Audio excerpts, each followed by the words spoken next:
नमस्कार साथियों, मैं आलोक पांडे धेनु क्लासेस के इस YouTube चैनल पे आप सभी का स्वागत करता हूं। साथियों, हम लोग हर्बर्ट स्पेंसर पढ़ रहे थे। हर्बर्ट स्पेंसर हम लोग पढ़ रहे थे। साथियों, हर्बर्ट स्पेंसर टॉपिक में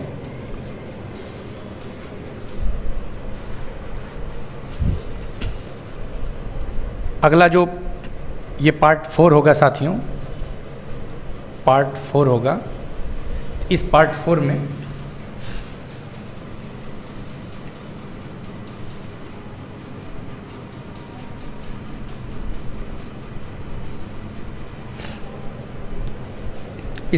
में हम देखेंगे अगला टॉपिक जो होगा ये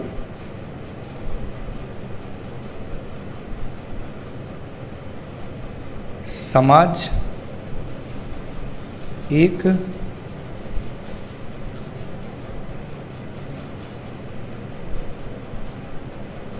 सावयव के रूप में।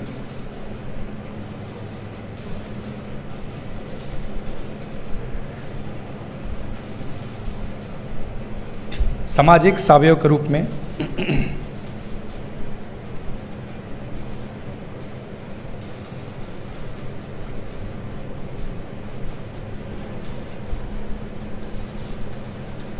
Society as an organism. तो साथियों, इस वीडियो लेक्चर में हम लोग देखेंगे, ये टॉपिक इसलिए मैं कवर कर रहा हूँ कि यहाँ से प्रश्न बनता है।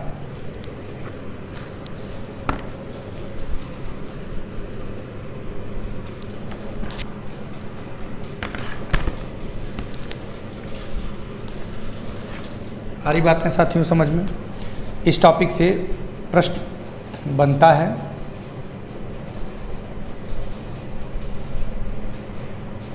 पता नहीं क्या गड़बड़ी इसमें हो गया है। अब इसमें देखेंगे साथियों, देखिए स्पेंसर की सर्वाधिक जो इनको ख्यात मिला था, स्पेंसर साहब को थोड़ा सा सुनते हैं और समझते हैं। स्पेंसर को जो सर्वाधिक ख्यात मिला था साथियों, तो उनके द्वारा जो प्रतिपादित समाज की जैव सावयवी अवधारणा के कारण ही उनको एक ख्याति मिला था। या हम ऐसे बोलें कि जो प्राणी सावयवी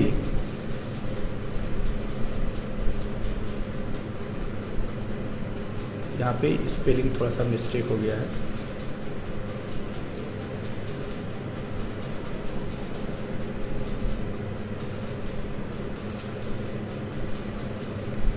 प्राणी सावयवी एक ही में दिया हुआ है, प्राणी सावयवी। तो समाज का एक सिद्धांत है ना?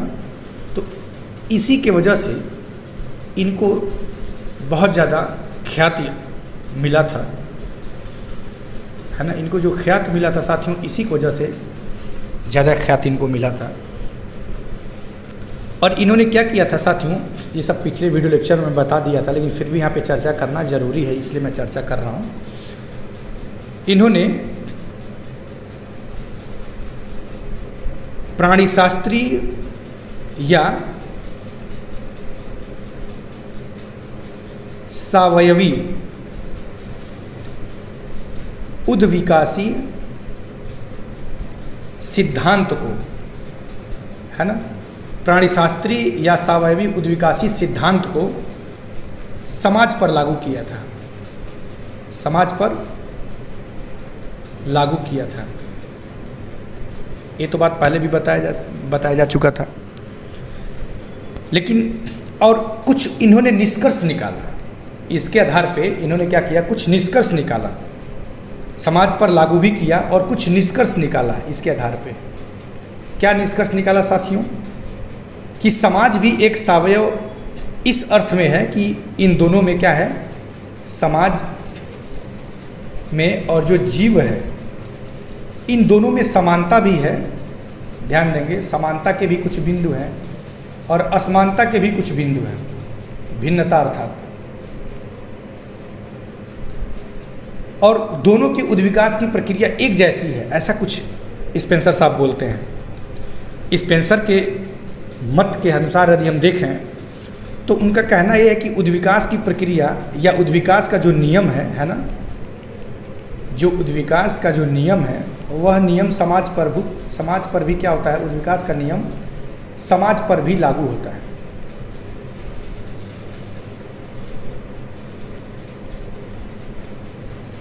समाज पर भी क्या होता है, लागू होता है। आ रही बातें, क्यों लागू होता है समाज पर? एक चीज़ ध्यान दीजिएगा, उद्विकास का जो नियम है साथियों वो समाज पर भी लागू होता है। इसको एक स्टेटमेंट आप बना लीजिएगा, क्योंकि समाज भी एक, अब यहाँ से प्रश्न बन जाएगा कथन कारण के रूप में साथियों, इसीलिए मैं इसका जिक्र कर रहा हूँ, क्योंकि समाज भी एक अनिश्चित असंबद्ध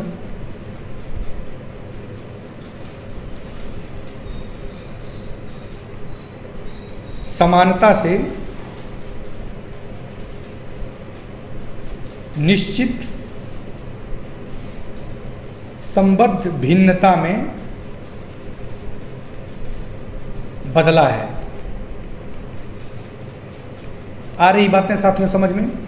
तो यहाँ से कथन एवं कारण के रूप में प्रश्न आपका बन सकता है। ये लाइन जो है, ये पॉइंट जो है, इस बात को ध्यान देना है। नेट में, प्रवक्ता में यहाँ से प्रश्न बन सकता है, असिस्टेंट प्रोफेसर में, कि ढंग से समझिएगा। ये कथन हो सकता है कि उद्विकास का नियम समाज पर भी लागू होता, तो सही बात है।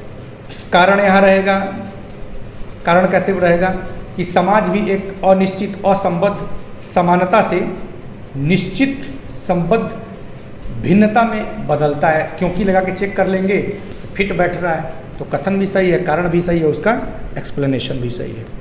आ रही बातें साथियों? ऐसे प्रश्न के रूप में देख भी लें, चाहे तो प्रश्न बना लें। यहाँ से प्रश्न देखिए, कथन क्या हो जाएगा? कथन हो जाएगा साथियों, उद्विकास की प्रक्रिया या उद्विकास का नियम, उद्विकास की प्रक्रिया या नियम समाज पर भी लागू होता है। एक स्टेटमेंट हो गया।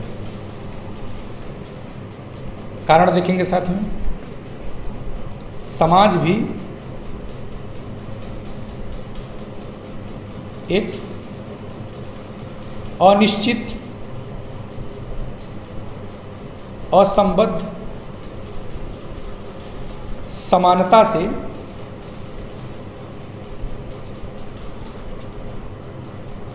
निश्चित संबद्ध भिन्नता में बदल जाता है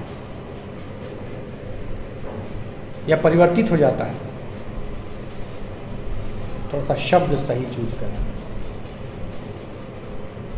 संबद्ध भिन्नता में साथियों परिवर्तित हो जाता है।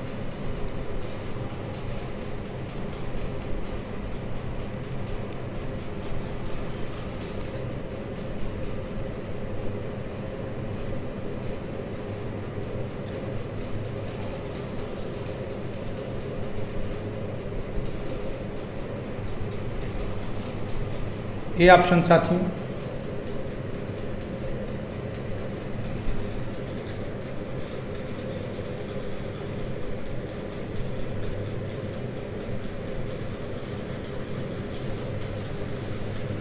ए ऑप्शन साथियों, इसको यदि हम, आप देखते होंगे क्वेश्चन पेपर में ए रहता है, आर रहता है, तो ये ज़्यादा आसान हो जाता है। ए व आर दोनों सही एवं व्याख्या भी करता है।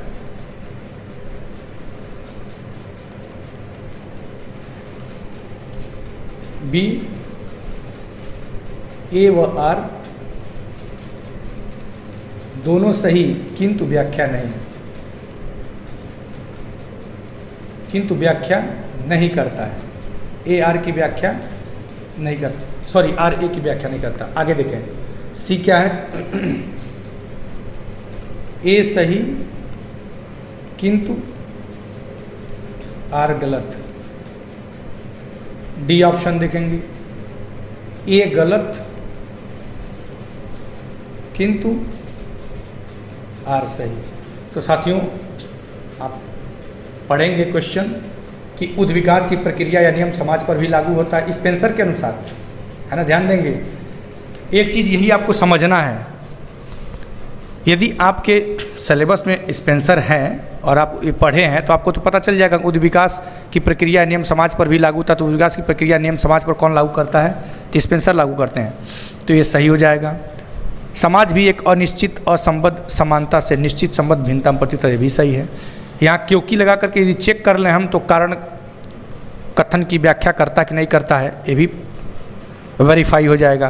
तो देखते हैं कि उद्विकास की प्रक्रिया या नियम समाज पर भी लागू होता है, क्योंकि समाज भी एक अनिश्चित असंबद्ध समानता से निश्चित संबद्ध भिन्नता में क्या होता है? परिवर्तित हो जाता है साथियों। तो ये सीधे सटीक बैठ रहा है, सही है, इसीलिए ए ऑप्शन क्या हो जाएगा? सही हो जाएगा। आ रही बात है साथियों। अगला देखते हैं पॉइंट। तो स्पेंसर का कहना है कि उद्विकास की प्रक्रिया या नियम समाज पर भी क्या होता है साथियों? लागू होता है, क्योंकि समाज भी एक अनिश्चित असंबद्ध समानता से निश्चित संबद्ध भिन्नता में क्या हो जाता है? बदल जाता है। अब कुछ वो एक्सप्लेनेशन करते हैं, क्या करते हैं? कुछ एक्सप्लेनेशन, कहीं कहीं विवेचना भी लिखा हुआ है, तो विवेचन करते हैं, एक्सप्लेनेशन करते हैं, व्याख्या करते हैं, जो कहिए व्याख्या करते हैं। अब क्या कहते हैं, इसको 4-5 पॉइंटों में ये समझाए हैं, जो व्याख्या किए हैं, विवेचना किए हैं। तो पहला पॉइंट था, तो क्या कहते हैं साथियों? कहते हैं कि शुरुआत में प्रारंभ में आदिम युग में समाज बहुत ही सरल था। समाज क्या था साथियों? समाज अत्यंत सरल था। समाज का स्वरूप क्या था? बहुत ही सरल था। जीवन बड़ा सादा था, और जो समाज के विभिन्न अंग थे साथियों, आपस में एक दूसरे से इतना घुले मिले हुए थे कि उनको अलग नहीं किया जा सकता था। आ रही बातें समझ में? अर्थात आदिम युग में जो समाज के विभिन्न अंग थे, आदिम युग में जो समाज के विभिन्न अंग थे, है ना, वो क्या थे? आपस में घुले मिले थे, और इस तरह से घुले मिले थे साथियों कि उनको आपस में आप एक दूसरे से अलग नहीं कर सकते थे।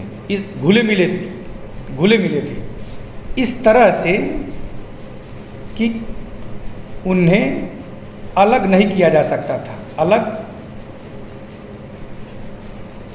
नहीं किया जा सकता। एक उन्होंने एग्जाम्पल देकर के भी समझाया था कि एक परिवार जो था, जैसे उन्होंने एग्जाम्पल दिया कि यदि एक परिवार है तो ये परिवार ही क्या करता था? सामाजिक सारे कार्यों को संपादित कर देता था, आर्थिक कार्यों को संपादित कर देता था। इसके लिए अलग कोई संस्था नहीं होती थी साथियों। राजनीतिक भी सभी प्रकार के, यूं कहें संस्कृति का तो डेवलपमेंट उस तरह से हुआ ही नहीं था तत्कालीन समय में। तो सभी प्रकार के सभी कार्यों को क्या करता था? सभी कार्यों को संपादित कर देता था, संपादित करता था। कौन? परिवार। और समाज जो था साथियों, वो क्या था? समाज उस समय एक समूह मात्र था। समाज क्या था साथियों? इस दौरान समाज केवल एक समूह मात्र बनकर था, एक समूह था। आ रही बात है? और खाना बदोश झुंड के रूप में वो घुमंतु जीवन व्यतीत करता था। आप लोग सोशियोलॉजी में सब शुरुआत में एनसीईआरटी में भी ये इस बात का मैं जिक्र कर दिया था। उसका जो समाज में जो व्यक्ति होता था उसका कोई निश्चित उद्देश्य नहीं था। ध्यान दीजिएगा, जो समाज के अंदर जो व्यक्ति रहता था उसका कोई निश्चित सर्टेन कोई उद्देश्य नहीं होता था, निश्चित उद्देश्य नहीं था, है ना, निश्चित उद्देश्य नहीं था, कोई विशेष कार्य नहीं था, क्योंकि श्रम विभाजन बहुत लैंगिक आधार पे था, विशेष कार्य नहीं था। विशेष कार्य तो तब उत्पन्न होता है जब श्रम विभाजन समाज में आता है। आ रही बातें साथियों? विशेष कार्य भी नहीं था, सभी व्यक्तियों का उद्देश्य क्या था, ध्यान देंगे। सभी व्यक्तियों का उद्देश्य आदिम युग के समय सभी व्यक्तियों का उद्देश्य केवल रोटी सभी व्यक्तियों का उद्देश्य जो है वो क्या था, भोजन, आवास और तन ढकने की जरूरत तक ही सीमित था। और तन को ढकने की जरूरत इसी तक क्या था, सीमित था। अर्थात जरूरतें क्या थी, बड़ी कम थी, सीमित थी जरूरतें। एक दूसरे के प्रति, समाज के व्यक्तियों के प्रति एक दूसरे के, जैसे मान लीजिए कोई व्यक्ति है, यहाँ कोई एक व्यक्ति बना लीजिए, तो इन दोनों के बीच में उस समय कोई सामाजिक भावना डेवलप नहीं हुई थी, कोई सामाजिकता नाम का चीज़ नहीं था। ध्यान देना, ये सब बातें आपको ध्यान देना पड़ेगा। सामाजिक भावनाएं बिल्कुल नहीं थी, सामाजिक भावनाएं बिल्कुल नहीं थी। इस स्तर पे कोई भी चीज़ सर्टेन नहीं था, कोई भी चीज़ निश्चित नहीं था। आ रही बात है? न तो मानव जीवन, न ही सामाजिक संगठन और न ही संस्कृति। इस तरह से ध्यान देंगे, इस तरह से यह जो अवस्था था साथियों, यह अवस्था क्या था, अनिश्चित, असंबद्ध,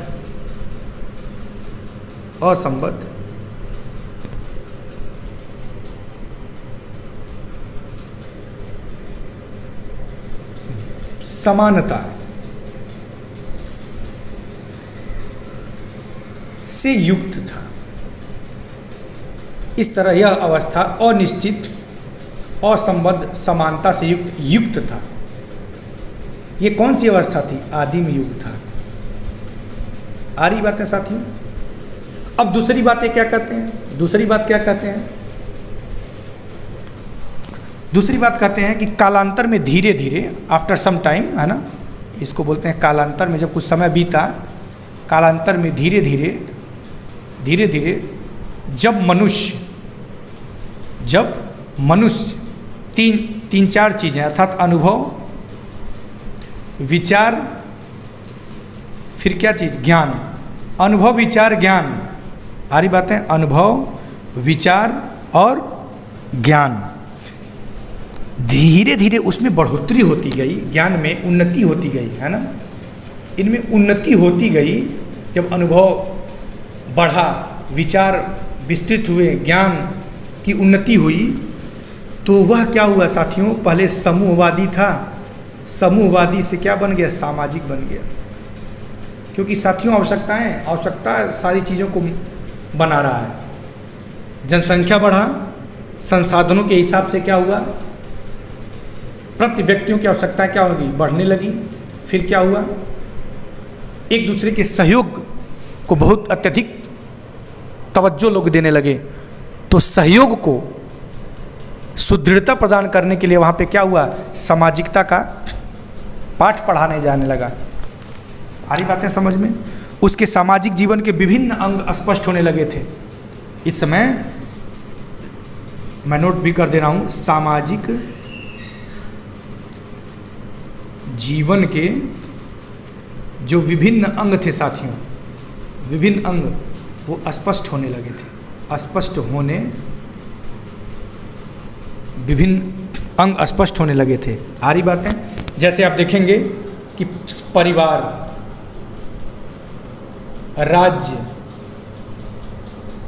राज्य, कारखाना, धार्मिक संस्थाएं, अर्थात धार्मिक संस्था, श्रमिक संघ,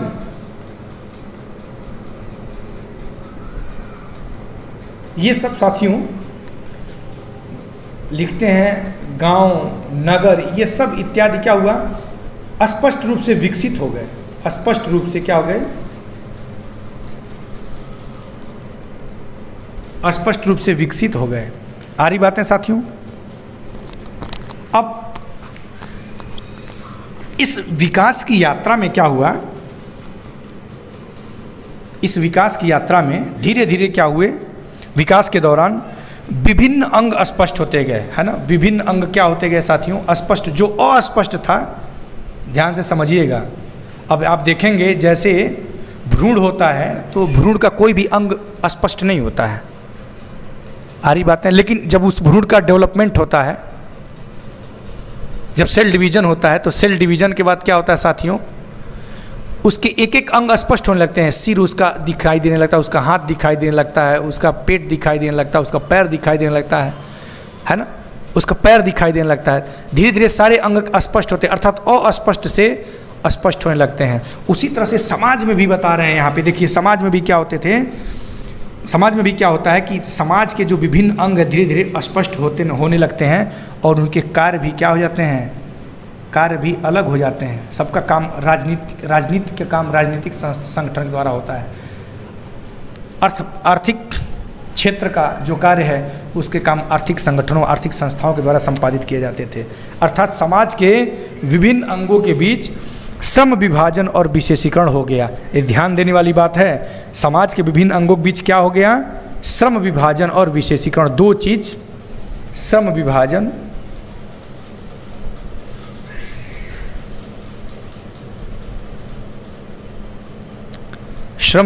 और विशेषीकरण समाज में आ गया साथियों। जैसे समाज में श्रम विभाजन और विशेषीकरण आएगा साथियों, जो समानता से युक्त था समाज, वो असमानता अर्थात भिन्नता में तब्दील हो जाएगा। तो पूछता है कौन ऐसा फैक्टर है, कौन ऐसा तथ्य है, कौन ऐसा इंस्ट्रूमेंट है कि जो समानता से युक्त समाज को, ध्यान से समझिएगा साथियों, समानता से युक्त समाज को भिन्नता में तब्दील कर देता है, भिन्नता में परिवर्तित कर देता है। साथियों ये इंस्ट्रूमेंट यही है, श्रम विभाजन और विशेषीकरण। पीएचडी एंट्रेंस एग्जाम में पूछा हुआ है कहीं का, मुझे एग्जैक्ट तो याद नहीं आ रहा है कौन से पीएचडी एंट्रेंस एग्जाम में पूछा हुआ है, लेकिन ये पूछा गया है। श्रम विभाजन प्लस विशेषीकरण, हालांकि ये इसका आउटपुट है साथियों। देखिएगा, यूँ हम कहें कि समानता से युक्त समाज में यदि श्रम विभाजन और विशेषीकरण का इनपुट कर दिया जाए तो समाज भिन्नता में क्या हो जाता है? तब्दील हो जाता है। आ रही बातें साथियों समझ में? यहाँ से प्रश्न मोस्ट, देखिए ऐसे ही ऑब्जेक्टिव टाइप प्रश्नों में जो भी परीक्षाएं होती हैं उनमें ऐसे ही प्रश्न क्या किया जाता है? सेट किया जाता है कॉन्सेप्ट को चेक करने के लिए कि किस पॉइंट पे हर्बर्ट स्पेंसर कहते हैं कि समाज में समानता जो है वो भिन्नता में कब तब्दील हो जाता है? जब समाज के विभिन्न अंगों के बीच श्रम विभाजन और विशेषीकरण हो गया। इस प्रकार सामाजिक जीवन में भिन्नता का गुण क्या होता है? पनप जाता है। आ रही बातें? यदि हम समाज में से, भिन्नता वाले समाज में से श्रम विभाजन विशेषीकरण को निकाल दें तो समाज फिर किस में चेंज हो जाएगा? समानता वाले समाज में हो जाएगा। इसीलिए कहता है कि असंबद्ध अनिश्चित समानता से निश्चित संबद्ध भिन्नता में समाज क्या होता है? परिवर्तित हो जाता है। उद्विकास की परिभाषा भी यही था साथियों। आ रही बातें समझ में? अब तीसरी बात क्या बताते हैं साथियों? स्पेंसर साहब तीसरी बात ये बताते हैं कि परंतु इन विभिन्नताओं के, कहते हैं कि परंतु इन विभिन्नताओं, साथियों कौन विभिन्नताओं? यही विभिन्नताओं श्रम विभाजन और विशेषीकरण के कारण, है ना, विशेषीकरण। परंतु इन विभिन्नताओं के होते हुए भी समाज के विभिन्न अंग एक दूसरे से 100% पृथक नहीं होते या पूर्णतया अलग नहीं होते। ये भिन्नता तो है, फिर भी भिन्नता होते हुए भी समाज के विभिन्न जो अंग हैं, समाज के विभिन्न अंग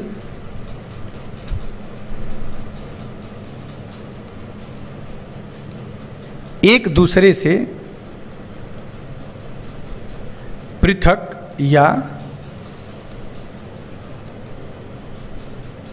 पूर्णतया परे नहीं होते हैं।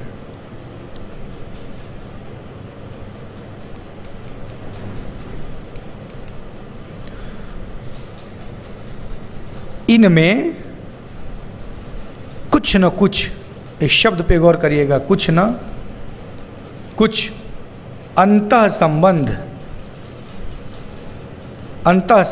व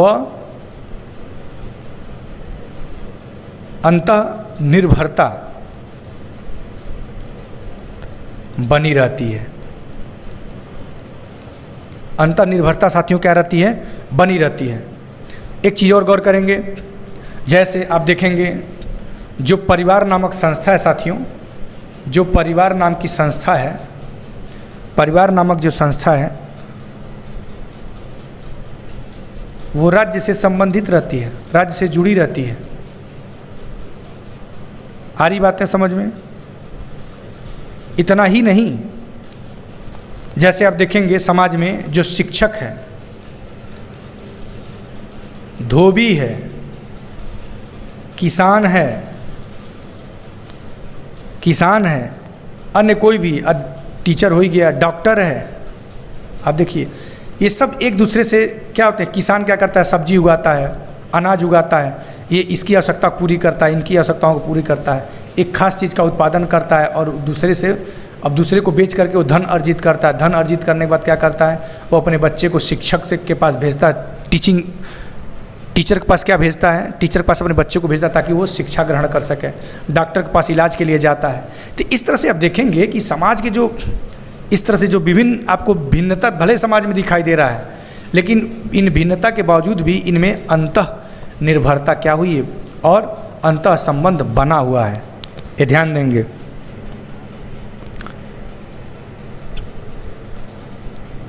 आ रही बातें? अब इस प्रकार समाज एक अनिश्चित, असंबद्ध भिन्नता में बदल जाता है। इसी अर्थ में स्पेंसर कहते हैं कि उद्विकास का नियम जो है समाज पर भी लागू होता है। अब ध्यान देंगे आप, भले ही जो मानव का शरीर है, मानव का शरीर जो है यदि विकसित हो जाए, इसके सिर अलग हो जाए, हाथ अलग स्पष्ट हो जाए, अलग का मतलब स्पष्ट हो जाए, दिखने लगे कि हाँ हाथ है, ये पाँव है, ये पेट है, ये मुंह है, नाक है, ये कान है, ये आँख है, ये सब। लेकिन इन सब का आप देखेंगे, इन सब का आपको दिखाई देगा कि साथियों जो इनका आँख है, इसका जो आँख है ना, स्पष्ट दिखाई दे रहा होगा आपको कि जो हाथ आँख में यदि कीड़े पड़ जाते हैं, कुछ डस्ट आ गया तो हमारा हाथ सीधे उठ जाता है और उस आँख की समस्या का समाधान करने के लिए पानी लेकर के क्या करता है? आँख को धुल लेता है। तो इनमें सहयोग बना हुआ है, भले भिन्न है, अलग है, लेकिन इनमें सहयोग बना। उसी तरह से समाज भी क्या करता है साथियों? समाज के भी जो विभिन्न अंग है, शिक्षक है, धोबी है, किसान है, डॉक्टर, जितने आर्थिक अंग है, सामाजिक अंग है, राजनीतिक संगठन है, ये सब आपस में क्या करते हैं? एक दूसरे की मदद करते हैं, एक दूसरे की सहायता करते हैं, सहयोग करते हैं और इस आधार पे इनमें अंतर संबंध एवं अंतर निर्भरता बनी रहती है। चौथी बात क्या कहते हैं साथियों? देखेंगे चौथी बात ये कहते हैं स्पेंसर साहब कि प्राणीशास्त्रीय उद्विकास की भांति सामाजिक उद्विकास की प्रक्रिया कुछ निश्चित स्तरों से गुजरती है। देखिए प्राणीशास्त्रीय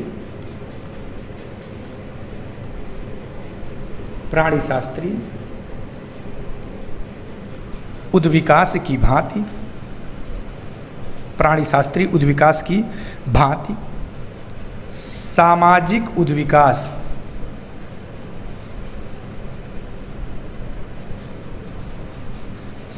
उद्विकास की जो प्रक्रिया है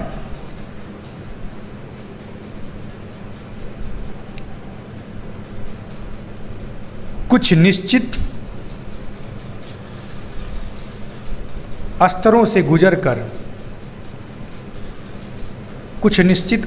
गुजरकर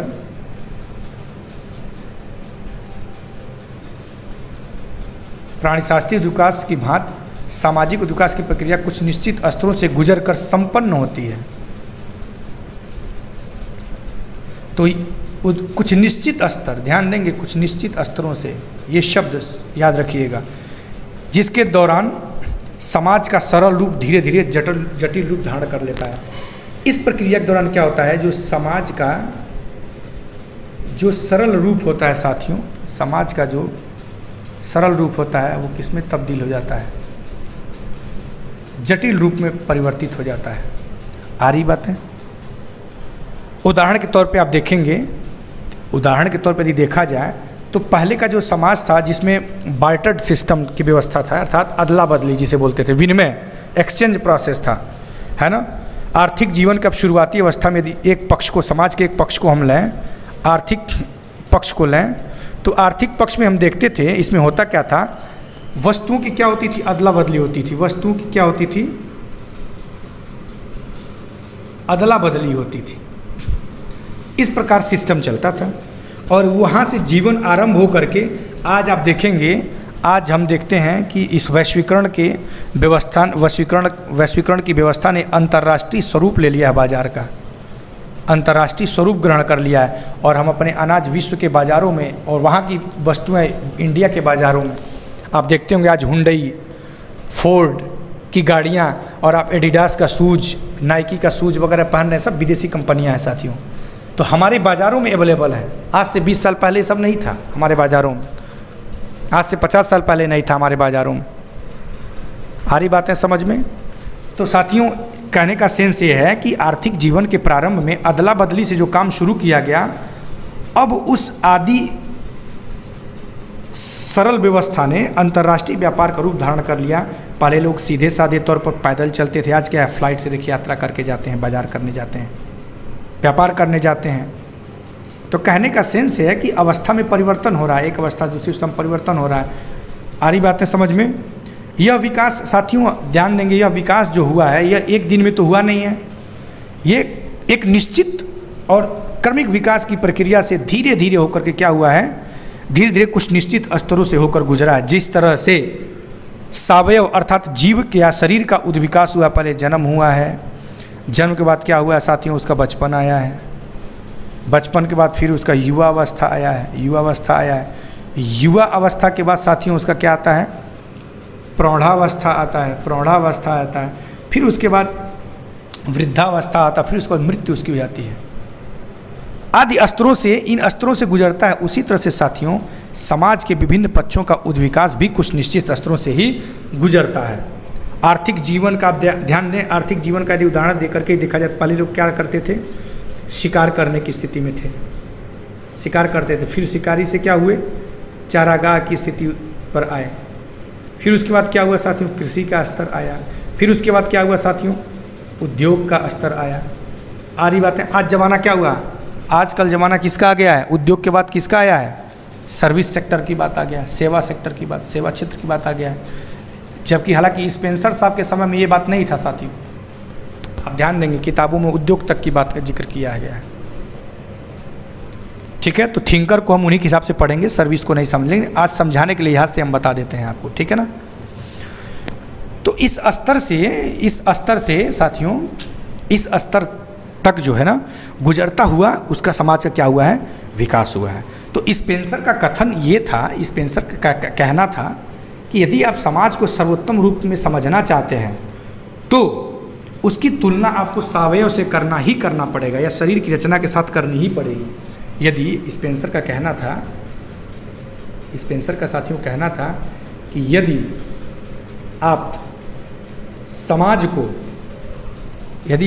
को बेहतर ढंग से समझना चाहते हैं, बेहतर ढंग से समझना चाहते हैं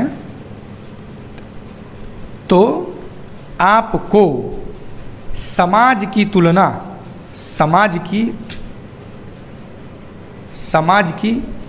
तुलना साथियों सावयव से करना ही पड़ेगा, सावयव से करना चाहिए। हरी बात है। उनका विश्वास था कि समाज एक प्राणीशास्त्रीय व्यवस्था की भांति है और दोनों की संरचना और कार्य एक समान है। ध्यान देंगे, दोनों की कहते हैं, यहाँ पॉइंट नोट करिएगा, दोनों की संरचना प्लस कार्य वो क्या है, एक समान है साथियों, एक समान है। दोनों की संरचना और कार्य क्या है, एक समान है, दोनों का फंक्शन एक समान है। आ रही बातें?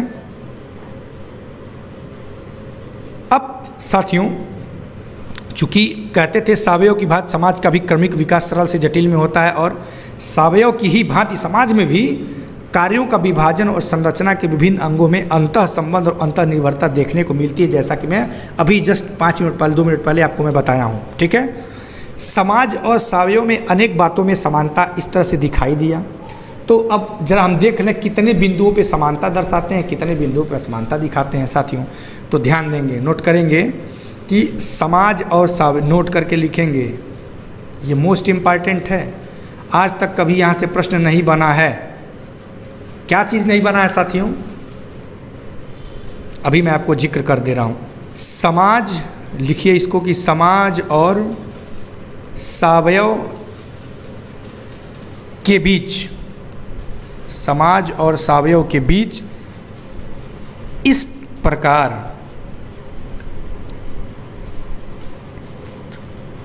प्रकार की 8 बुनियादी समानताओं का उल्लेख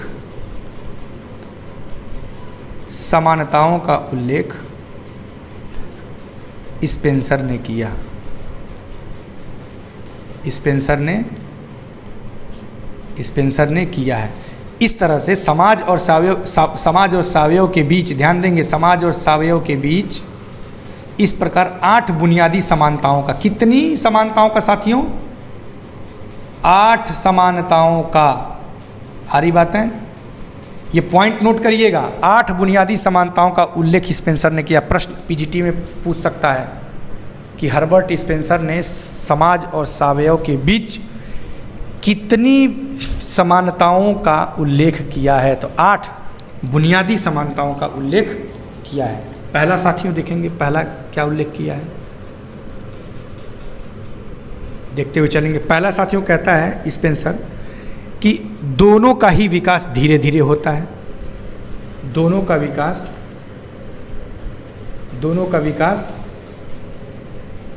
धीरे धीरे होता है। दोनों का विकास धीरे धीरे होता है। दोनों का विकास धीरे धीरे होता है और आकार में वृद्धि के मामले में, यहाँ से नोट करेंगे पॉइंट, आकार में अंडरलाइन कर लीजिएगा। आकार में वृद्धि के मामले में, किस मामले में, आकार में वृद्धि के मामले में दोनों का मतलब क्या है साथियों, दोनों का मतलब समाज और सावयव, समाज और जीव, दोनों का मतलब यहाँ समाज एवं सावयव की बात करता है। सावयव का मतलब जीव होता है। दोनों ही जड़ पदार्थ से भिन्न है। मोस्ट इंपॉर्टेंट, आकार में वृद्धि के मामले में दोनों, आकार में वृद्धि के मामले में दोनों जड़ पदार्थ से क्या है, भिन्न है। तो जड़ पदार्थ से भिन्नता किस आधार पे की है, तो आकार में वृद्धि के आधार पे की है। ध्यान रखिएगा, स्पेंसर साहब समाज एवं सावयव दोनों को जड़ पदार्थ से भिन्न माना है। स्पेंसर समाज एवं सावयव को, दोनों को, है ना, जड़ पदार्थ से भिन्न माना है। किस बेस पे, आकार में वृद्धि के बेस पे। आ रही बातें साथियों समझ में। दूसरी समानता का बिंदु क्या है साथियों, दूसरी जो समानता के बिंदु है साथियों, कहते हैं दोनों में ही आकार की जो वृद्धि होती है, दोनों में ही आकार की वृद्धि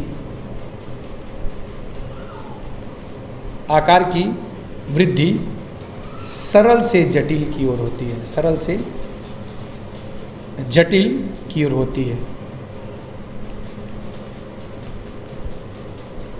आ रही बातें साथियों समझ में।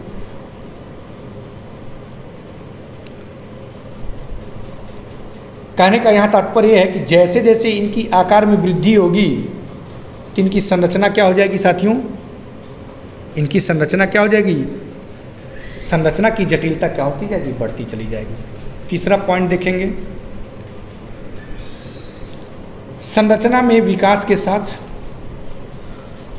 संरचना में विकास के साथ, दोनों की बात कर रहे हैं, संरचना में विकास के साथ, दोनों में, ब्रैकेट में लिख दे रहा हूँ, दोनों में, अर्थात समाज और सावयव दोनों में विकास के साथ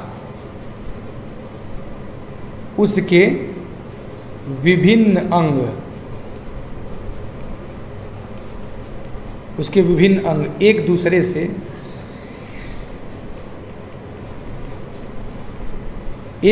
से पृथक होते जाते हैं।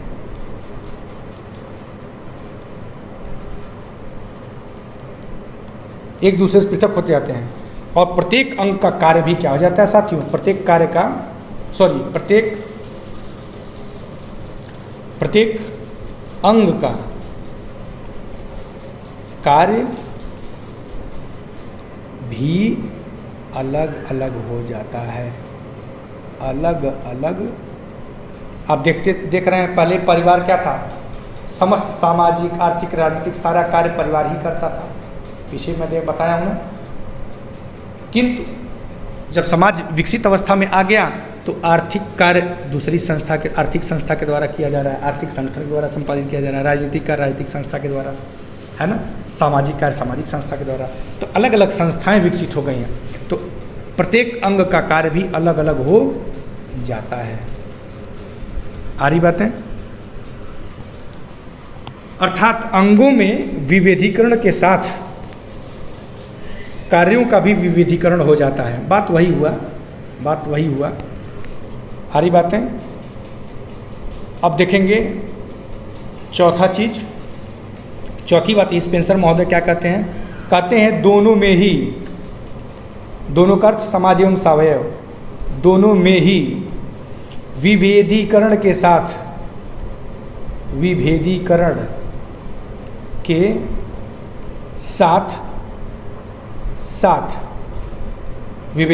साथ विभिन्न अंगों में साथियों,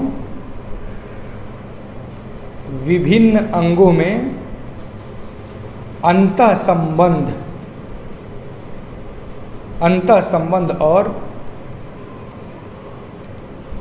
अंतः निर्भरता आपको दिखाई देगी, अंतः निर्भरता देखने को मिलता है। मैं बताया ना कि अंतः संबंध आपस में एक दूसरे पे निर्भर होते हैं।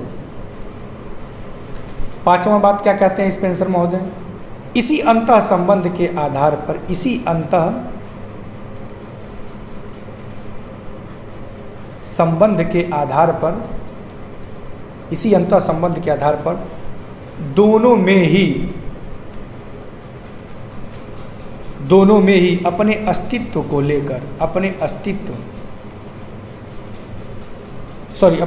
को बनाए रखने के लिए वितरण की व्यवस्था होती है, डिस्ट्रीब्यूशन की व्यवस्था होती है,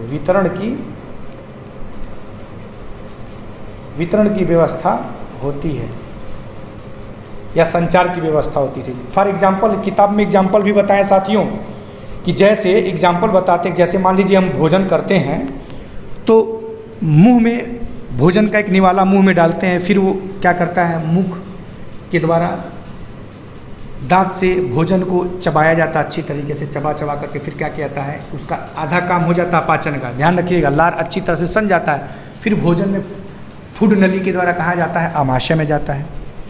आमाशय में क्या होता है, भोजन का आंशिक पाचन होता है, फिर छोटी आंत में जाता है, छोटी आंत में पूर्ण पाचन होता है। ये साइंस का प्रश्न भी है कि भोजन का कंप्लीट डाइजेशन कहाँ होता है, तो साथियों छोटी आंत में कंप्लीट डाइजेशन, और आंशिक पाचन कहाँ होता है, तो आमाशय में होता है।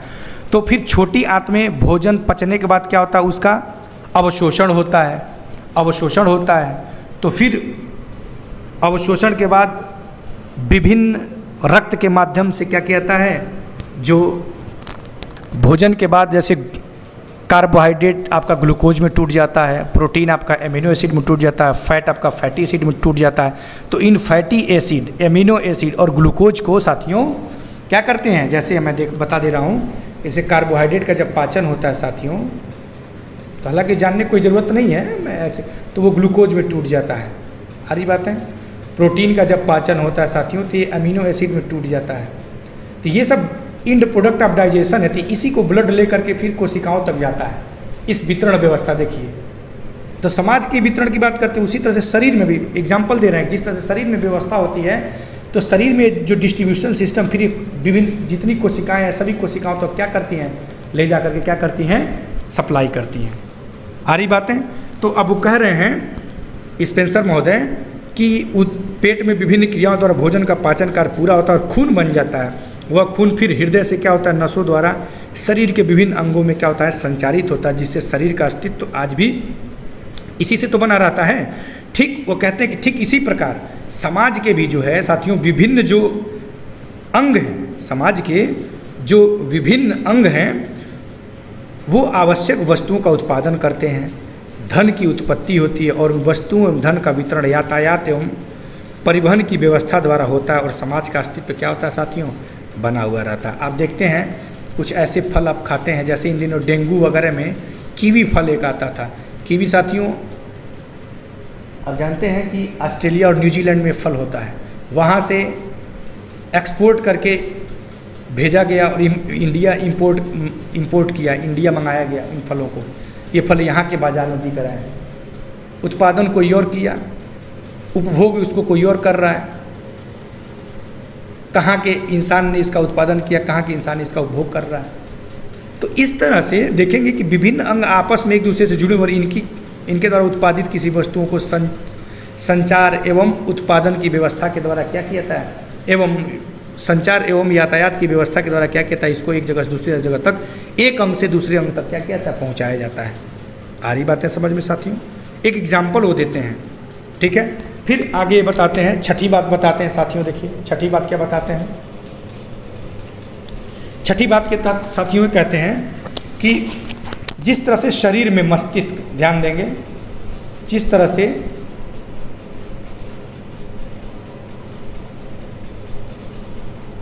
मैं थोड़ा सा फिगर नहीं बना पाता हूँ, जिस तरह से साथियों, जिस तरह से कह रहे हैं शरीर में जो ब्रेन है साथियों, ब्रेन मस्तिष्क न्यूरॉन के द्वारा, मस्तिष्क क्या करता है साथियों, न्यूरॉन के माध्यम से क्या करता है साथियों, शरीर के विभिन्न अंगों पे क्या करता है। दो ही न्यूरॉन होता है, एक आप जानते होंगे मोटर न्यूरॉन होता है और एक सेंसरी न्यूरॉन होते हैं।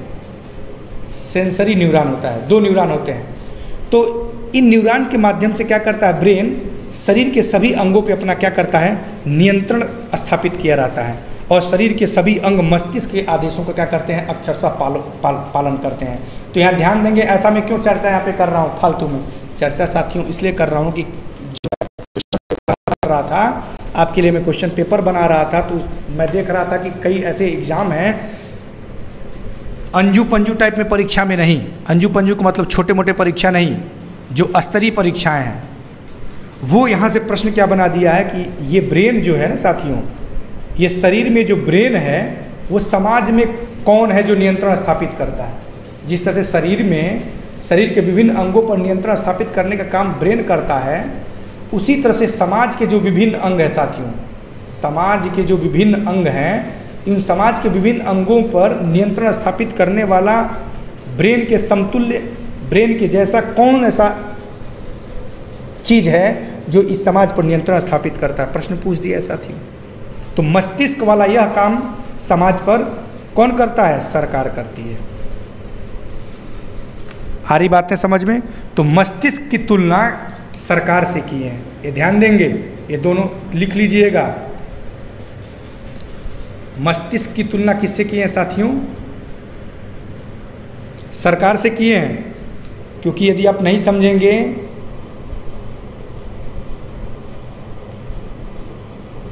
मस्तिष्क बराबर सरकार, जो भूमिका शरीर में मस्तिष्क की है वही समाज में भूमिका किसकी है, सरकार की है। सारी बातें साथियों।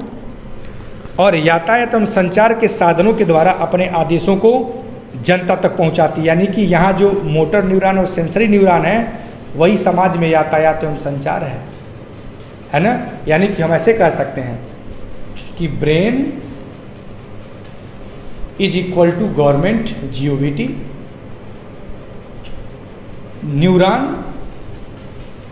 न्यूरॉन्स जो हैं इज इक्वल टू यातायात एवं संचार के साधन। यातायात एवं संचार के साधन।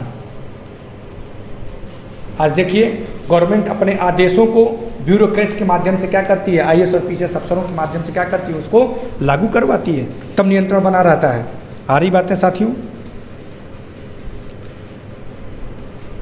सातवीं बात क्या कहते हैं स्पेंसर साहब? सातवीं बात ये कहते हैं साथियों कि जीवित शरीर,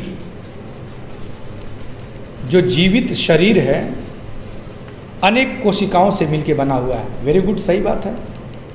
अनेक कोशिकाओं से, जैसे आप देखेंगे, से मिलकर बना हुआ है। जैसे आप देखेंगे घर विभिन्न ईंटों से बना हुआ है। आ रही बात है। जैसे आप घर देखेंगे तो ये घर मान लीजिए तो विभिन्न ईंटों से ऐसे ऐसे ऐसे विभिन्न ईंटों से मिलकर बना हुआ है। तो हम इसको क्या कहते हैं, यूनिट बोल देंगे। घर की इकाई हम कह देंगे हो सकता है ईंट है ना। तो उसी तरह से जीवित शरीर की इकाई क्या हो गई, सेल हो गया, यूनिट। ठीक है। तो कहते हैं कि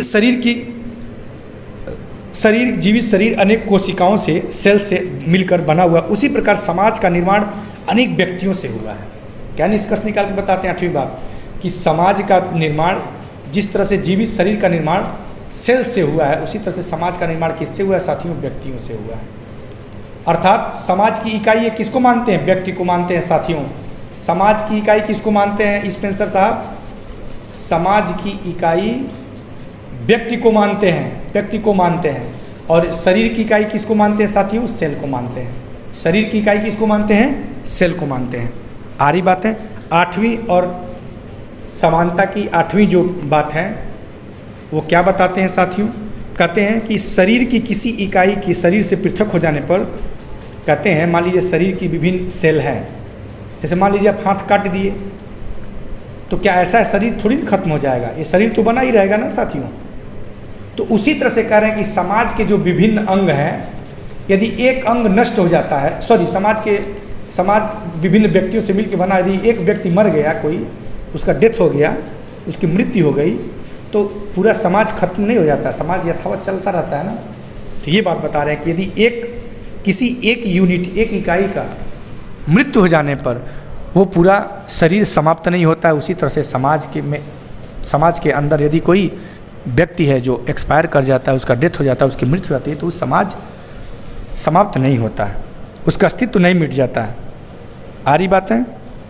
उपरोक्त समानताओं, अब देखेंगे 8 समानता, यही प्रश्न पूछता है कि कितनी समानताओं का जिक्र किए हैं बेसिक, तो 8 समानताओं का उन्होंने जिक्र किया है। और कितने असमानता का जिक्र करते हैं साथियों? तो साथियों ये 4 असमानता का जिक्र करते हैं, 4 असमानता का जिक्र करते हैं। उपरोक्त समानताओं के होते हुए भी समाज और सावयव में कुछ आधारभूत अब भिन्नताएं भी होती हैं। तो भिन्नताएं क्या है, थोड़ा हम भिन्नताएं देख लें साथियों। क्या देख लें? भिन्नताएं देख लें। भिन्नताएं क्या है? भिन्नताएं क्या है? क्या भिन्नताएं हैं किसमें? समाज एवं सावयव में क्या भिन्नताएं हैं? क्या भिन्नताएं साथियों? पहली भिन्नता देखेंगे, सावयवी विकास में ध्यान देंगे। कह रहा है कि सावयवी जो विकास होता है, सावयवी विकास होता है, तो निश्चित तौर पे ये एक प्राकृतिक फेनामेना है, अर्थात नेचुरल तरीके से होता है इसका डेवलपमेंट। नेचुरल तरीके से इसका डेवलपमेंट होता है, प्रकृति के नियम के अनुसार होता है। एक निश्चित गति से सावयव अपने आप से बढ़ता या विकसित होता रहता है। आ रही बात है। लेकिन जो समाज है साथियों, वो प्रकृति के नियम के अनुसार विकसित न होकर के मनुष्य के संचेतन प्रयत्नों से होता है, मनुष्य के प्रयासों से होता है। मनुष्य चाहे तो स्वेच्छा से इसकी गति को तीव्र कर सकता है या उसको घटा या बढ़ा सकता है, किंतु ये जो सावयवी विकास की प्रक्रिया है, यह साथियों नेचुरल तरीके से होता है और एक निश्चित तरीके से होता है। एक अंतर ये हो गया। दूसरा अंतर हम देखेंगे साथियों। दूसरा अंतर क्या है? एक सावयव का जो निर्माण होता है, एक शरीर का जो निर्माण होता है या जीव का जो निर्माण होता है, एक सावयव का जब निर्माण होता है तो साथियों विभिन्न सेल से होता है, पीछे हम बताए थे। लेकिन कह रहे हैं कि विभिन्न सेल आपस में इस तरह से घुल मिल जाते हैं कि वे संपूर्ण सावयव में इस तरह से घुल मिल जाते हैं कि उनको हम स्वतंत्र उनके अस्तित्व की कामना हम नहीं कर सकते, उनका स्वतंत्र अस्तित्व का कामना हम नहीं कर सकते हैं। ऐसा स्पेंसर साहब कहते हैं साथियों। जबकि अब जग्गी वासुदेव का वीडियो देखेंगे तो जग्गी वासुदेव कहते हैं कैलिफोर्निया इंस्टीट्यूट ने इस बात को साबित कर दिया कि प्रत्येक सेल की अपनी स्वतंत्र चेतनाएं होती हैं। जितनी भी सेल्स होती हैं उनकी अपनी फंडामेंटल कॉन्शियसनेस होती है। जग्गी वासुदेव का वीडियो देखेंगे सदगुरु का तो वो इस बात कहते हैं। तो हमको इससे कोई लेना देना नहीं है। हम तो थिंकर में जो हर्बर्ट स्पेंसर कहेंगे उसी को हमको समझना है। हर्बर्ट स्पेंसर साहब क्या कहेंगे ये अलग बात है, कब गलत साबित होंगे या सही साबित होंगे तो अलग बात हो गया। लेकिन चूंकि मैं आपको आज विज्ञान की बात आपको बता रहा हूँ, अभी आपको एक बात और बताऊँगा, कैंसर से संबंधित एक बात है जो यहाँ आपका और अच्छे तरीके से समझ में आ जाएगा। तो इनके कहने का सेंस ये है कि जिस तरह से सेल का निर्माण होता है, आरी बात, जैसे मान लीजिए घर है, ये घर का निर्माण हुआ है तो यदि ये ईंट है, ये स्वतंत्र इनका अपना अस्तित्व, इनका अस्तित्व तभी है जब ये एक साथ मिल कर के जुड़े हुए हैं। इनका स्वतंत्र में कोई अस्तित्व अलग से कोई एक इंडिविजुअल का कोई अस्तित्व नहीं है। उसी प्रकार से शरीर के संदर्भ में कह रहे हैं कि शरीर का जो निर्माण है साथियों विभिन्न सेल से हुआ, विभिन्न कोशिकाओं से हुआ। तो और इन कोशिकाओं, एक इंडिविजुअल जो कोशिका है इसका अपना अलग स्वतंत्र कोई अस्तित्व नहीं है। आ रही बातें? परंतु यह बात समाज पे लागू नहीं होता है, क्योंकि समाज का ये समाज, यदि हम कहें समाज का निर्माण विभिन्न व्यक्तियों से हुआ है, व्यक्ति समाज की इकाई है, तो इस व्यक्ति का अपना स्वतंत्र अस्तित्व होता है ना। अर्थात जो ये व्यक्ति है समाज की इकाई तो है, समाज की इकाई होते हुए भी इसकी स्वतंत्रता मेंटेन है, अनुरक्षित है। किंतु जो ये शरीर है और शरीर की जो इकाई है, यूनिट है, जो सेल है साथियों, ये सेल इस शरीर का इकाई होते हुए भी इसकी स्वतंत्रता क्या है, इसकी स्वतंत्रता सर्टेन नहीं है, इसकी स्वतंत्रता बरकरार नहीं है। ये स्वतंत्र होकर के सर्वाइव नहीं कर पाएंगे, इसका कोई मतलब नहीं है। ऐसा ही कह रहा है, स्पेंसर का कहना है ये। आ रही बातें? क्योंकि स्वतंत्र अस्तित्व संभव ही नहीं होता, ऐसा कह रहे हैं। परंतु यह बात समाज पर लागू नहीं होती है। समाज के जो इकाई हैं वो व्यक्ति हैं और उनका एक स्वतंत्र अस्तित्व होता है व्यक्ति का। वे स्वतंत्रतापूर्वक सोचने, विचारने, कार्य करने के लिए क्षमता रखते हैं अलग, इंडिविजुअली। आ रही बातें? तीसरी चीज़ देखेंगे, जो असमानता के जो तीसरा बिंदु है साथियों, तीसरी जो असमानता के बिंदु है उस पर हम चर्चा करते हैं। क्या है साथियों तीसरी असमानता का बिंदु? कि सावयव में चेतन शक्ति केंद्रित होती है। जो सावयव होता है अर्थात जो जीव होता है, सावयव में क्या होती है साथियों, चेतन शक्ति केंद्रित होता है, चेतन शक्ति पाया जाता है। बिल्कुल सही बात है, पाया जाता है। और हम देखेंगे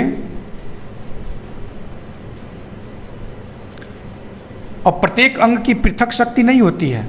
समाज में जो पृथक अंग होता है उसकी मतलब अलग शक्ति नहीं होती, ये ध्यान देना है। इसके विपरीत जो समाज है साथियों, तो समाज में प्रत्येक अंग की पृथक चेतन शक्ति होती है। आप देखेंगे जो पूरा सिस्टम है, तंत्रिका तंत्र देखें समाज का, आप जीव का उदाहरण ले रहे हैं हम, कह रहे हैं कि जो सावयव है तो सावयव में चेतन शक्ति पाया जाता है। बिल्कुल सही बात है।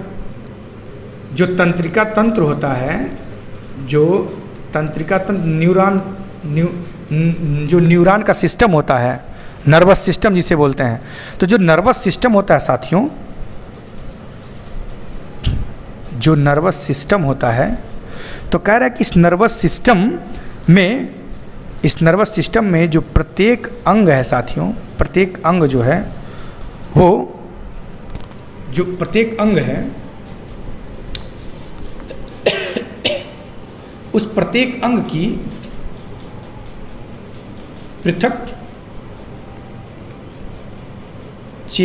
पृथक शक्ति नहीं होती है, या चेतन शक्ति कह लीजिए, पृथक चेतन शक्ति नहीं होती है ना। प्रत्येक अंग की पृथक शक्ति नहीं होती है। इसके विपरीत हम देखेंगे, इसके विपरीत कहते हैं स्पेंसर साहब कि इसके विपरीत जो समाज है साथियों, जो समाज है, इस समाज में जो प्रत्येक अंग है, प्रत्येक अंग की पृथक चेतन शक्ति होती है। प्रत्येक अंग की पृथक चेतन शक्ति होती है। आ रही बात है। अगला जो असमानता के बिंदु है, असमानता के जो बिंदु है नंबर 4,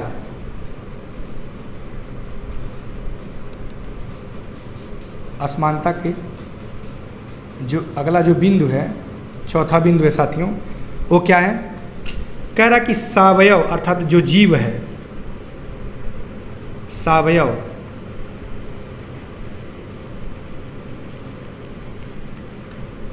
कह रहा है कि सावयव में जो इकाइयां हैं अर्थात यूनिट संपूर्ण की भलाई के लिए जीवित रहती हैं, संपूर्ण की भलाई के लिए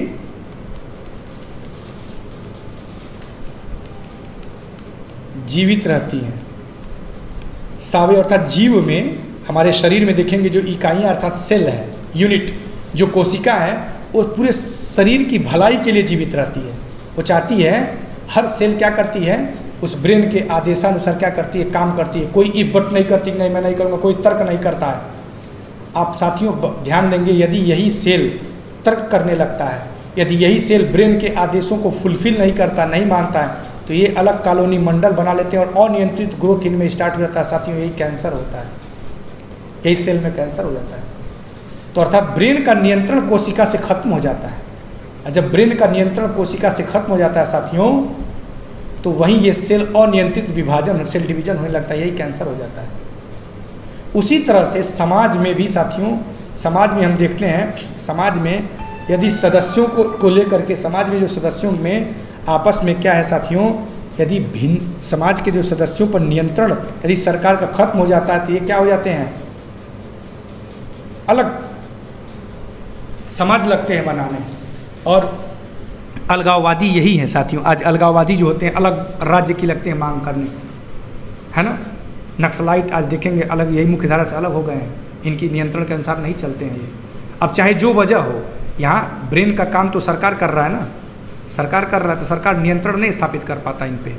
तो कह रहा है कि सावयव में इकाइयाँ अर्थात सेल जो है संपूर्ण की भलाई, समाज के संपूर्ण शरीर की भलाई के लिए जीवित रहती हैं।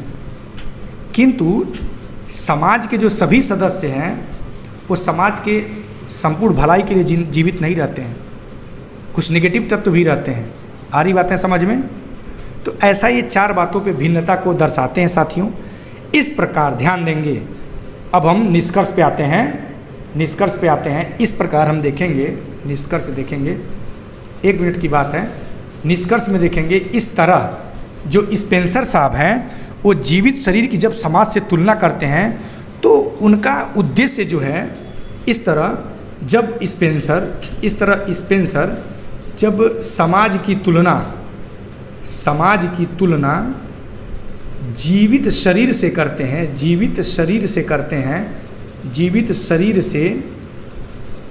तो इनका उद्देश्य क्या होता है साथियों? इनका एम क्या होता है, उद्देश्य क्या होता है? इनका उद्देश्य होता है एक ऐसी व्यवस्था की ओर, संकेत करते हैं, एक ऐसी व्यवस्था की ओर संकेत करते हैं जो समाजवादी व्यवस्था की भांति चेतन शक्ति केंद्रित हो। ध्यान देंगे, एक ऐसी व्यवस्था की ओर संकेत करते हैं। कैसी व्यवस्था? समाजवादी व्यवस्था। ये याद कर लीजिएगा। जब हर्बर्ट स्पेंसर समाज की तुलना जीवित शरीर से करते हैं तो उनका उद्देश्य क्या होता है? उनका उद्देश्य एक ऐसी व्यवस्था की तरफ इंगित करना होता है जो समाजवादी हो और समाजवादी व्यवस्था की भांति उसके अंदर चेतन शक्ति क्या हो? विद्यमान हो। आ रही बातें समझ में साथियों? दूसरी बात क्या करते हैं? इसके साथ ही समाज के प्रत्येक सदस्य के अंदर पृथक चेतन शक्ति के अस्तित्व को स्वीकार करते हैं। इसके अलावा समाज के जो प्रत्येक सदस्य के अंदर, समाज के प्रत्येक सदस्य के अंदर समाज है, समाज के प्रत्येक सदस्य हैं यानी व्यक्ति है, तो प्रत्येक जो व्यक्ति हैं, जितने भी व्यक्ति हैं, इनके अंदर अलग चेतन शक्ति को स्वीकार करके स्वतंत्रता, आ रही बातें, स्वतंत्रता का समर्थन करते हैं। किसकी स्वतंत्रता का? वैयक्तिक स्वतंत्रता का समर्थन करते हैं, वैयक्तिक स्वतंत्रता का समर्थन करते हैं। हर्बर्ट स्पेंसर साहब समाज के प्रत्येक सदस्य के अंदर पृथक चेतन शक्ति के अस्तित्व को मान करके वो क्या निष्कर्ष निकालना चाहते हैं? व्यक्तिक स्वतंत्रता का समर्थन करते हैं। किस व्यवस्था की तरफ इंगित करते हैं? समाजवादी व्यवस्था की तरफ इंगित करते हैं। और किधर किसका समर्थन करते हैं? तो समाज के व्यक्ति के अंदर व्यक्तिक जो स्वतंत्रता है कि हर एक व्यक्ति इंडिविजुअल रूप से स्वतंत्र होना चाहिए, तो उस व्यक्तिक स्वतंत्रता का समर्थन करते हैं। और यह निष्कर्ष क्या निकालते हैं साथियों? इस आधार पे, इन दोनों आधार पे ध्यान दीजिएगा, एक तो समाजवादी व्यवस्था, प्लस जो व्यक्तिक स्वतंत्रता है ना, व्यक्तिक जो स्वतंत्रता है साथियों, आ रही बातें, जो व्यक्तिक स्वतंत्रता है, इस व्यक्तिक स्वतंत्रता के आधार पे, इन दो चीज़ों के आधार पे ये एक निष्कर्ष निकालते हैं। निष्कर्ष साथियों क्या निकालते हैं? कि व्यक्ति का जो कल्याण होगा साथियों, व्यक्ति का जो कल्याण है, वेलफेयर होगा, वो व्यक्ति का कल्याण राजकीय नियंत्रण के अभाव में भी संभव है, के अभाव में भी संभव है। आ रही बातें साथियों? अब एक तो प्रश्न ध्यान रखिएगा, एक प्रश्न ऐसा पूछता है कि हर्बर्ट स्पेंसर साहब जीवित शरीर की समाज से तुलना करके समाजवादी व्यवस्था और व्यक्तिक स्वतंत्रता का समर्थन कर क्या निष्कर्ष निकालते हैं? तो साथियों निष्कर्ष यही निकालते हैं कि व्यक्ति का कल्याण राजकीय नियंत्रण के अभाव में भी संभव है। आ रही बातें साथियों? अब एक स्टेटमेंट है साथियों, एक स्टेटमेंट वारकर का स्टेटमेंट है। वारकर ये नेट वगैरह में, यूजीसी नेट वगैरह में पूछेगा, एनटीए जब पेपर बनाएगा नेट वाला, तो यहाँ से स्टेटमेंट ऐसे पूछ सकता है, वारकर के स्टेटमेंट को पूछ सकता है। किसी परीक्षा में ध्यान नहीं दिया हूँ, किसी अन्य परीक्षा में पूछा कि नहीं, लेकिन मुझे जहाँ तक लग रहा है कि आज तक कभी पीजीटी वगैरह में तो नहीं है पूछा है। असिस्टेंट प्रोफेसर वगैरह में देखिएगा आप लोग, यदि पूछा होगा तो बताइएगा कमेंट में। वारकर के शब्दों में एक स्टेटमेंट है कि सावयवी विकास, मैं लिख दे रहा हूँ, स्टेटमेंट बहुत इम्पॉर्टेंट है, कि सावयवी विकास की धारणा से शुरू करके स्पेंसर ने व्यक्तिवाद के औचित्य को, ये ध्यान दीजिएगा, व्यक्तिवाद के औचित्य को दर्शाना चाहा,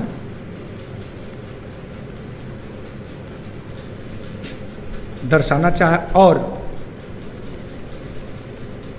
सावयवी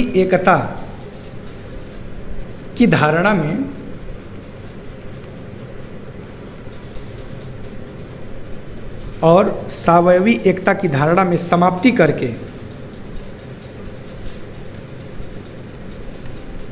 समाजवाद को उचित ठहराया। समाजवाद को उचित, अब आप पूरा कहानी पढ़ के उठ जाएंगे, समाजवाद को उचित ठहराया।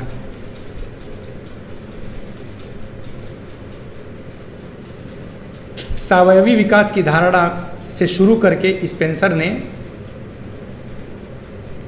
व्यक्तिवाद के औचित्य को दर्शाना चाहा और सावयवी एकता की धारणा में समाप्ति करके समाजवाद को उचित ठहराया। किसका स्टेटमेंट है साथियों? तो वारकर का स्टेटमेंट है। एक चीज़ ध्यान दीजिएगा, इसका मतलब क्या हुआ कि हर्बर्ट स्पेंसर समाजवादी मॉडल को भी उचित मानता था ना। क्या निष्कर्ष निकला? तो ऐसा आपसे इंटरव्यू में पूछा जाता है, यदि पूछना होगा असिस्टेंट प्रोफेसर के इंटरव्यू वगैरह में कि हर्बर्ट स्पेंसर किस मॉडल को ज़्यादा मानता है। हरी बात है, समाजवाद को उचित ठहराया। तो ये रहा साथियों। अब अगले वीडियो लेक्चर में हम साथियों देखेंगे सामाजिक नियंत्रण के साधन, एजेंसीज ऑफ सोशल कंट्रोल, और उसके बाद सैनिक और औद्योगिक समाज की तुलना पढ़ेंगे। उसके बाद ये चैप्टर क्लोज हो जाएगा। थिंकर बहुत लंबा हो गया, लेकिन हमारी मजबूरी थी कंप्लीट इसको पढ़ाना। वीडियो देखने के लिए बहुत बहुत धन्यवाद साथियों। यदि वीडियो आपको अच्छा लगे तो प्लीज़ इसको शेयर कीजिए, लाइक कीजिए, शेयर कीजिए, सब्सक्राइब कीजिए। और कमेंट सेक्शन में यदि आपके कोई सुझाव हों तो प्लीज़ कमेंट सेक्शन में सुझाव देना ना भूलें।